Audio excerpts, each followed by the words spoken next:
85 साल की उम्र तक आप एनपीएस में बने रह सकते हैं। अगर एनपीएस आपने चालू किया है, किस तरह का पोर्शन चाहिए every month as a regular income, तो आप उस तरह से ना पूरी प्लानिंग कर सकते हैं। क्योंकि अगर रिटायरमेंट के लिए अगर आप पैसा इकट्ठा नहीं करोगे तो वो बोलते हैं ना, अंत भला तो सब भला, वो आपका नहीं हो पाएगा। बस 15 साल कंप्लीट होने के बाद आपकी एनपीएस अकाउंट मैच्योर हो जाती है और आप एग्जिट के लिए क्वालिफाई कर जाते हैं। जो पार्शियल विड्रॉ करते हैं आप, वो आप 80% तक पूरा निकाल सकते हैं। You will get pension after your spouse will continue to get the same pension. After that, the purchase amount will go to the family.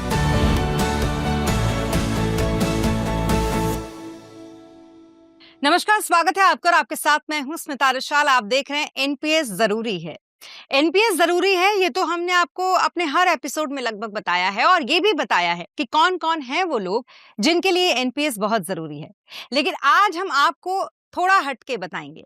अक्सर जब आप निवेश करते हैं तो आप ये सोचते हैं कि निवेश तो किया, अब पैसे कैसे निकालेंगे, और पैसे अगर निकालेंगे तो इस पर कितना टैक्स कटेगा, कितना मेरे हाथ में आएगा, कितना मेरे अकाउंट में रह जाएगा, ये तमाम बातें सोचते हैं ना।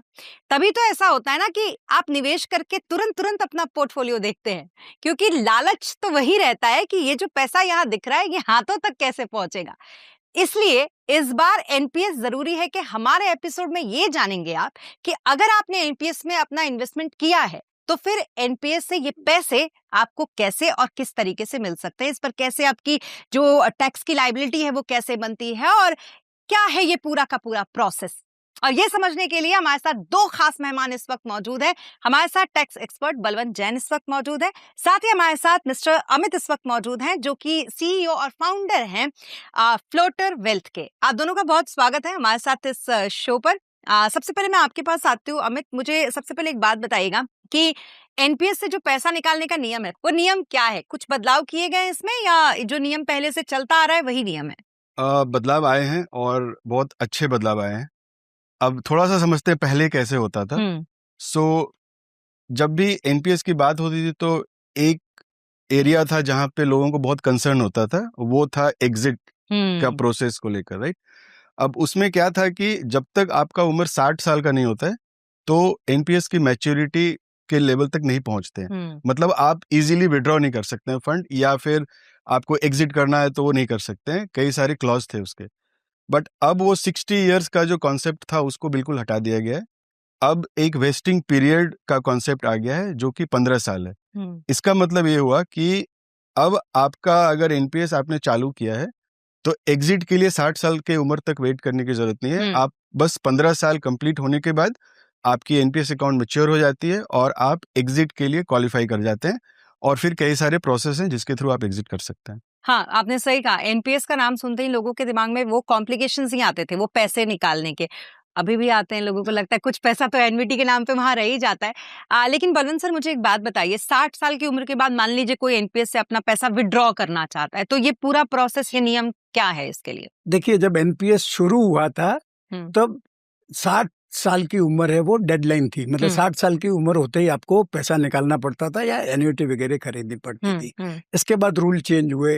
दिसंबर में जो अमेंडमेंट आया उसके हिसाब से अब 85 साल की उम्र तक ज्वाइन कर सकते हैं और 85 साल की उम्र तक आप एनपीएस में बने रह सकते हैं। अब अगर आप 60 साल की उम्र कंप्लीट होने के बाद में, और जैसे अमित जी ने बताया कि 15 साल का वेस्टिंग पीरियड जो पीपीएफ का है, मतलब दोनों में से जो पहले होता है तब वेस्टिंग हो जाता है, आप पैसा निकाल सकते हैं। शुरू में ऐसा था कि आपको 40% मिलता था, 40% की एन्युटी लेनी पड़ती थी और 20% आप एन्युटी लो तो टैक्स नहीं लगता था, नहीं तो टैक्स भरना पड़ता था। फिर उसको चेंज कर दिया, 60 आपको विड्रॉ का अलाउ किया, फिर 40 का एन्युटी।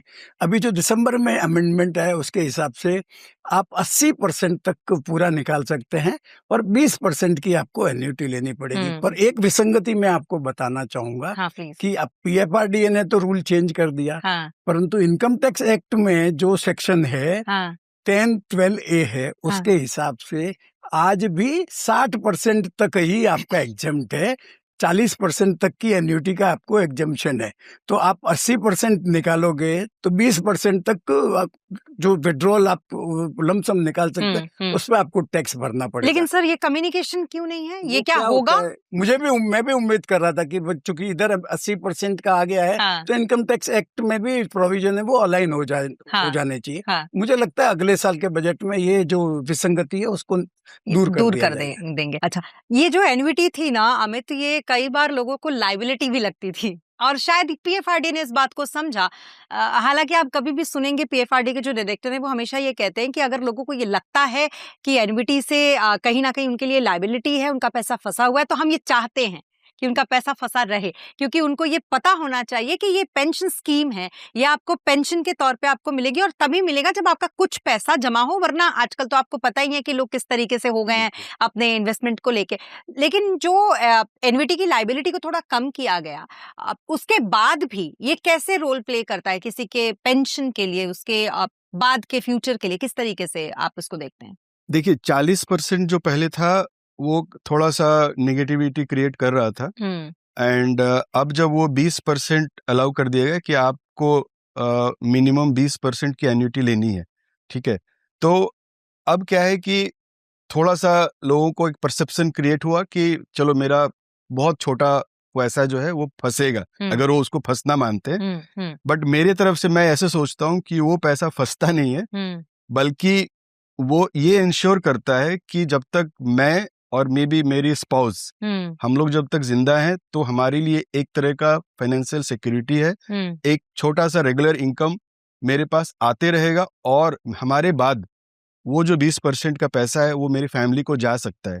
तो ये एक तरह का लेगेसी प्लानिंग के पॉइंट ऑफ व्यू से भी मैं उसको देखता हूँ और लोगों को भी ऐसे ही देखना चाहिए, क्योंकि आपको तो 80% निकालने के लिए एनीवे दिया जा रहा है, राइट? और अगर कोई बहुत समझदार है जिसको लगता है कि नहीं 20% से बहुत कम पेंशन आएगा, तो पीएफआरडीए कभी नहीं कहता है कि आप 100% का पेंशन नहीं ले सकते हैं, आप 100% से भी एन्युटी ले सकते हैं। तो वो प्लानिंग बहुत जरूरी है जब आप एग्जिट करने जा रहे हैं, राइट? कि आपको किस तरह का पोर्शन चाहिए every month as a regular income, और क्या आपको 20% से वो मिल जाएगा या फिर शायद 30% या 40% की जरूरत है। तो आप उस तरह से ना पूरी प्लानिंग कर सकते हैं। सो जैसे एंट्री के टाइम पे आपको दिया जाता है कि आप फंड मैनेजर अपना खुद चुन सकते हैं, आप अपना एसेट एलोकेशन भी खुद डिसाइड कर सकते हैं, एग्जिट के टाइम पे भी ये दिया जाता है कि आप प्लानिंग कैसे कर सकते हैं? एग्जिट में क्या होता है कि आपको ये डिसाइड करना है पहले तो क्या परसेंटेज में आपको एन्युटी लेनी है, और उसके बाद आपको ये चूज करना है कि कौन आपका एन्युटी सर्विस प्रोवाइडर होगा। अच्छा। तो आज के डेट में आई थिंक 15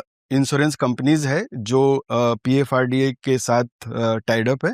इसमें से मैं कुछ भी चूज कर सकता हूँ। Okay. अब चूज करने के समय मेरे को ये देखना होगा कि कौन कितना पेंशन दे रहा है, क्योंकि सबकी पेंशन रेट सेम नहीं भी हो सकती है, जनरली नहीं होती है, ठीक है? तो ये सेकेंड चीज होगा। तीसरा चीज आपको चूज करना है किस तरह से पेंशन चाहिए। जैसे एक सिंपल एग्जांपल देता हूं कि एक पेंशन है joint life with return of premium. उसमें क्या होता है कि you will get pension after your spouse will continue to get the same pension. After that the annuity amount, the purchase amount will go to the family.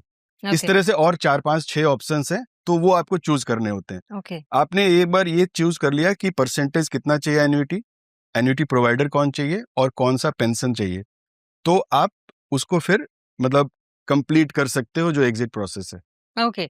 और आपसे एक चीज मैं समझूंगी बलवंत सर की, पार्शियल विड्रॉल जैसा कुछ है यहाँ पर जो आपको बहुत सुविधा दे देगा कि कभी आपको बहुत जरूरत है तो आप एनपीएस सिस्टम में से पार्शियल विड्रॉल अपने लिए कर सकते हैं? जो पार्शियल विड्रॉ करते हैं आप, वो आपको सेक्शन 10(12)(b) के इस तरह तहत 25% तक पूरी तरह से एग्जम्प्ट है। Okay. ये तो हो गया टैक्स एस्पेक्ट। कौन से पर्पज के लिए आप पार्शियल विड्रॉ कर सकते हैं? Education, marriage of your children, फिर कोई मेडिकल इमरजेंसी वगैरह हो गई, डिसेबिलिटी वगैरह हो गई, और कोई घर वगैरह खरीदना है आपके नाम से, आपकी वाइफ के नाम से जॉइंटली। आपको यह फैसिलिटी घर के लिए तभी मिलेगी जब आपके पास में एक भी घर नहीं है। अच्छा, एक भी घर नहीं। हाँ, और एंसेस्ट्रल हाउस है उसको एक्सक्लूड करते हैं। ओके।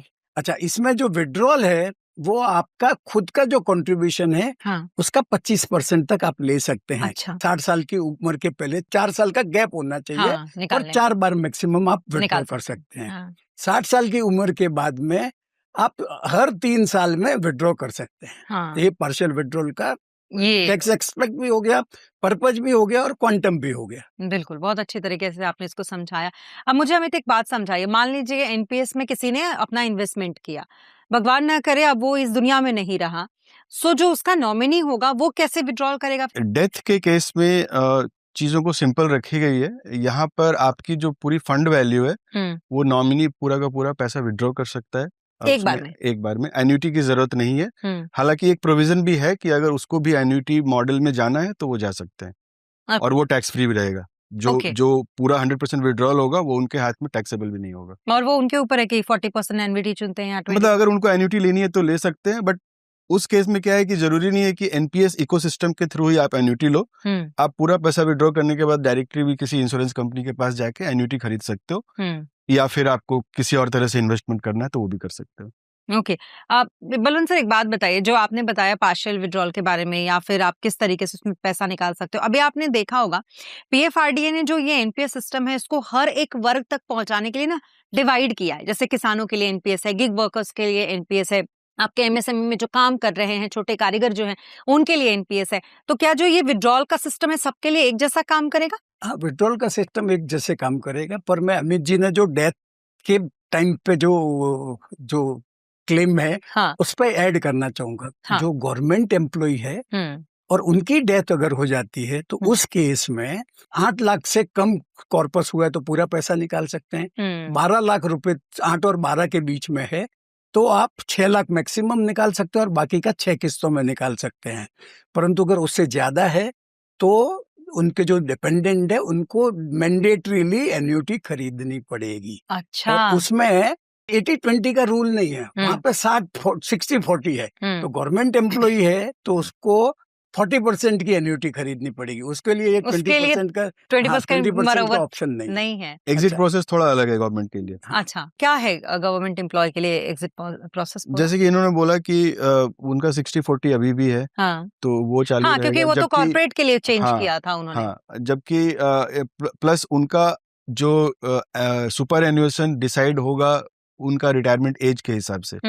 बल्कि यहाँ पे क्या हो रहा है कि अगर मैं मान लीजिए कॉर्पोरेट सेक्टर में और क्योंकि हम लोग कॉर्पोरेट एनपीएस में काफी काम करते हैं, तो प्राइवेट सेक्टर का एनपीएस जो होता है उसमें क्या होता है कि किसी भी कंपनी में आप जब जॉब कर रहे हो तो वहां का एक रिटायरमेंट एज होता है।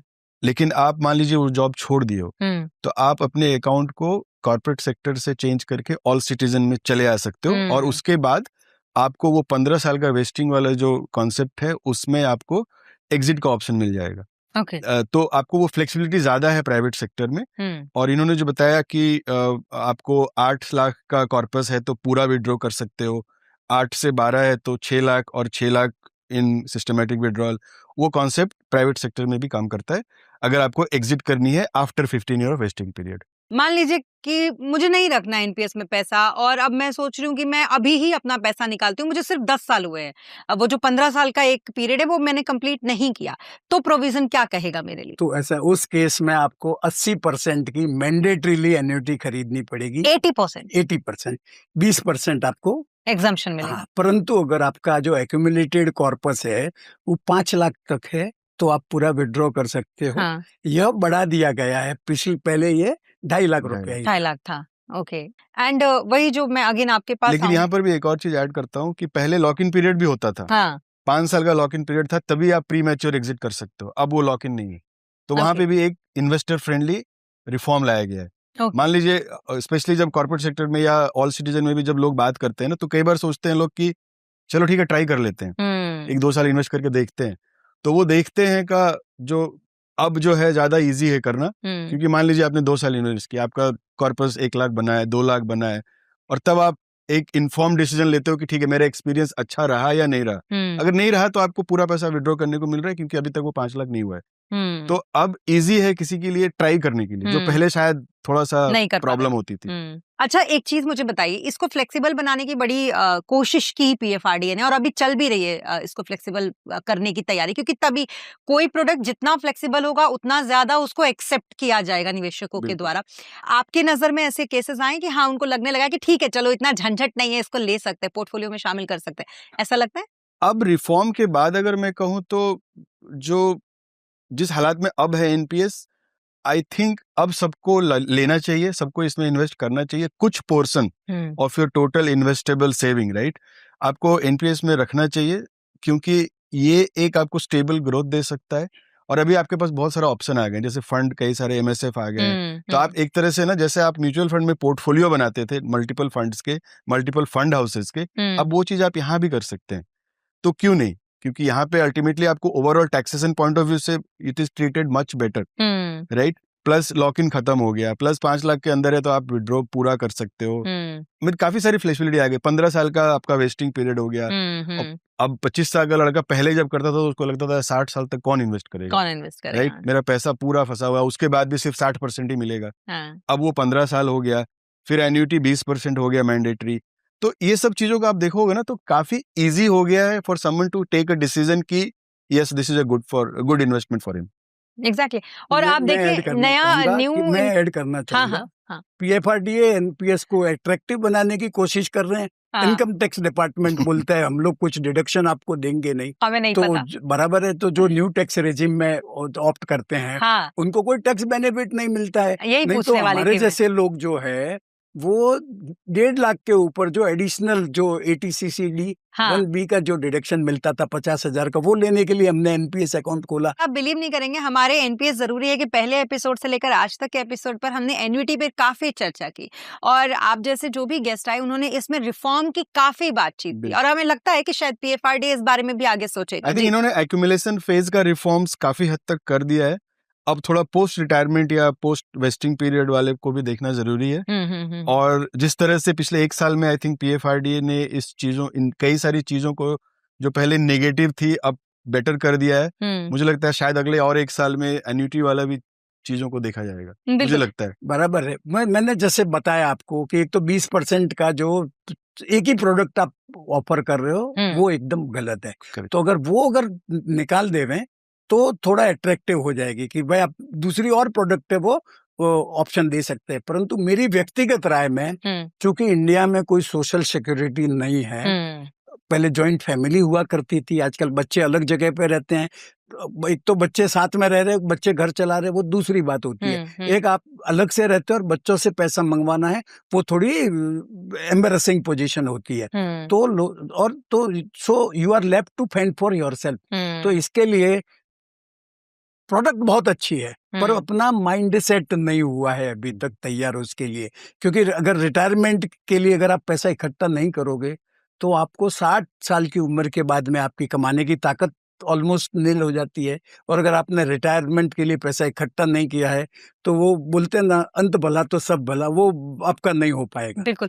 लेकिन वही ना कि रिटायरमेंट के बाद आपको पेंशन मिलती रहेगी, इसके लिए हम सब के दिमाग में ये आता है कि गवर्नमेंट आपकी जॉब होगी तब ऐसा होगा। लेकिन कम से कम पीएफआरडीए ने इस भ्रम को अब दूर करने की कोशिश तो की है। उन्होंने इस वे में एक कदम तो बढ़ाया है, ताकि जो पेंशन युक्त भारत का, भारत सरकार का भी जो सपना है कि हम एक बहुत बड़ी आबादी अभी फिलहाल जवान है, तो ये पूरी बड़ी आबादी एक बार बूढ़ी भी होगी। सो पेंशन युक्त भारत होना तो बहुत ही ज्यादा इंपॉर्टेंट है। ऐसे में अब आखिरी ही कुछ हमारे पास मिनट बचे हैं, तो मैं सबसे पहले आपसे जानना चाहूंगी अमित, ऐसे में एनपीएस का जो ये पूरा सिस्टम है, ये आपके हिसाब से कैसे काम कर रहा है ओवरऑल? सिर्फ टैक्स के ही पॉइंट ऑफ व्यू से नहीं, एग्जम्पशंस के ही पॉइंट ऑफ व्यू से नहीं, लोगों को निवेश के पॉइंट ऑफ व्यू से भी ये किस तरीके से काम कर रहा है? मुझे लगता है कि एनपीएस में जो एक तरह का लॉक इन पीरियड या वेस्टिंग पीरियड का जो कॉन्सेप्ट है ना, that is also very important. क्योंकि जब हम बाकी चीजों में इन्वेस्ट करते हैं तो कई बार जो फ्लेक्सिबिलिटी होती है पैसे को विड्रॉ करने की ना, उसकी वजह से हम इन्वेस्टेड नहीं रह पाते हैं। हालांकि हमें पता है कि मेरी रिटायरमेंट शायद 20 साल बाद है, 15 साल बाद है, तो इस तरह का प्रोडक्ट से आपको वो मदद हो रहा है कि आप चाह के भी पैसा को यूज नहीं कर सकते। तो कुछ पैसा, जैसे मैंने थोड़ी देर पहले बोला था कि आपको कुछ portion of your total saving must be for retirement, और उस रिटायरमेंट में मान लीजिए आप 10,000 करना चाहते हो मंथली, तो उसमें भी ना तो मैं ऐसा कहता हूं ना पीएफआरडीए चाहता है कि आप पूरा 10,000 एनपीएस में ही कर लो। आप उस 10,000 को भी मल्टीपल प्रोडक्ट्स यूज करके रिटायरमेंट की प्लानिंग कर सकते हो। But NPS has to play a role in this, is my opinion. And I think sir ने बताया टैक्स बेनिफिट चले गए हैं, उससे थोड़ा सा लोगों का मोटिवेशन कम हो गया है। But at the same time corporate sector में अभी भी टैक्स बेनिफिट है, and I think private sector is playing a big role now. We play a big role in that also. So I think वो अभी भी है, और शायद ऑल सिटीजन में न्यू टैक्स रेजिम में भी अगर कल को ऐड हो जाता है तो बेटर होगा, क्योंकि जो पीएफआरडी इतना एफर्ट कर रहा है, ऐसा ना हो कि उस टैक्स बेनिफिट के हटाने से कल को अडॉप्शन कम हो जाए। बिल्कुल। तो overall very good product, after reforms it has become very good. Okay, and old tax regime में तो एनपीएस से काफी फायदा हो जाता है, आप पैसा आराम से इसमें सेव कर सकते हैं। 2 लाख रुपए तो सीधा है, सीधा बचा सकते हो। सो आप आगे आने वाले टाइम में न्यू टैक्स रेजिम में इसको किस तरीके से देखते हैं? क्या करना चाहिए? में तो सिर्फ जो एम्प्लॉयर का कंट्रीब्यूशन है वो 14% तक का है, वो डिडक्टेबल है। तो वो तो अल्टरनेटिव हो गया आपका प्रोविडेंट फंड का कंट्रीब्यूशन का। प्रोविडेंट फंड का कंट्रीब्यूशन 12% मिलता है। थोड़ा अट्रैक्टिव बनाने के लिए एम्प्लॉयर का कंट्रीब्यूशन 14% कर दिया, पर कितने एम्प्लॉयर 14% कंट्रीब्यूट कर रहे हैं? नहीं कर रहे। वो बात भी तो देखने जैसी है। बाकी तो जो पीएफआरडी है उनको मालूम है कि भाई स्कीम कैसे फेयर कर रही है। आपके हिसाब से क्या करने की इसमें जरूरत है ताकि ये थोड़ा और फ्लेक्सिबल बने? मैंने जैसे बताया ना कि आप ये जो 20% वाला जो मैंडेटरी एन्युटी बाइंग है ना, वो निकाल दीजिए, और आप 80% लमसम बोलते, मैं तो बोलता हूँ 60% 40% लमसम करिए। बाकी जो 40% है, 60% है, वो मैंडेटरी कोई अल्टरनेटिव प्रोडक्ट ऑफर करिए आप। मतलब सिर्फ एन्युटी प्रोडक्ट करते वो तो सब ऑप्टिमल रिटर्न देती है। तो जैसे मैंने बोला, आप और कुछ नहीं तो जैसे आप सेंसेक्स बेस्ड इंडेक्स फंड दे दीजिए, जिसमें ज्यादा वॉलेटिलिटी नहीं है, फंड मैनेजर का कोई रोल नहीं है। ऐसा प्रोडक्ट दे दीजिए, उसके साथ में लॉक इन दे दीजिए। जैसे आप म्यूचुअल फंड में इन्वेस्टमेंट करते हैं, जहाँ पे जैसे चाइल्ड फंड है, रिटायरमेंट फंड है, उसमें लॉक इन होता है। तो वैसा का वैसा प्रोडक्ट आप जो एनपीएस के जो सब्सक्राइबर है उनको ऑफर करिए। बिल्कुल, थोड़ा है, थोड़े की जरूरत है। लास्ट में यही बात है, बहुत की जो ज्यादा की जरूरत है। एग्जैक्टली। और जरूर पीएफआरडी इस पक्ष को भी समझेगा, देखेगा और कर भी रहा है अपनी तरफ से। सारी फ्लेक्सिबिलिटी जोड़ने की पूरी कोशिश पीएफआरडी ने की है। ड्यू क्रेडिट टू पीएफआरडी, पर उनके हाथ बंधे हुए हैं। बिल्कुल। सो नेशनल पेंशन सिस्टम जो है वो ज्यादा से ज्यादा लोग तक पहुंचे, उसका फायदा वो उठा सके। और फायदा उठाने का मतलब ही ये होता है कि पैसा अगर जमा कर लिया है तो उसको फिर निकालना और अपने जरूरत के काम में लगाना। बहुत अच्छी तरीके से आप दोनों से हमने ये समझा कि ये पूरा का पूरा सिस्टम कैसे काम करेगा, कैसे वो पैसा निकाल सकते हैं, किस तरीके से, और कितना कितना पैसा उनके हाथ में जो उन्होंने जमा किया है एनपीएस में वो आ सकता है। थैंक यू सो मच इसके लिए। Thank you Amit, thank you Balwant sir, हमसे जुड़ने के लिए और इतने अच्छे तरीके से हमसे ये सारे इन्फॉर्मेशन शेयर करने के लिए। सो एनपीएस जरूरी है कि आज के इस एपिसोड में अभी के लिए बस इतना ही। आप बने रहें जी बिजनेस के साथ। नमस्कार।